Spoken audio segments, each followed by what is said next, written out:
In this Python Turtle graphics tutorial, we will learn how to use the circle function. At the end of the video you will be able to draw these types of shapes.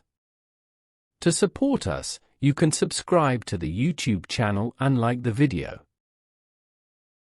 I created a window with turtle. Using the goto function, I go to -250 and 0. Then I go to the starting point using the home function. Then I go to 250 to 0 point. Let's see how it works. I'm going to the starting point. I direct the turtle object to the point 0 to 250.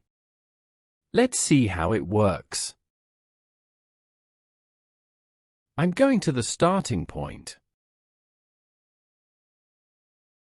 I'm going to 0 to -250.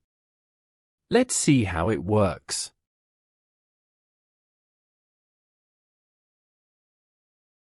I set the circle radius length to 250. Finally, I go to the starting point. Let's see how it works. In this video, we learned how to use the circle function. To support us, you can subscribe to the YouTube channel and like the video.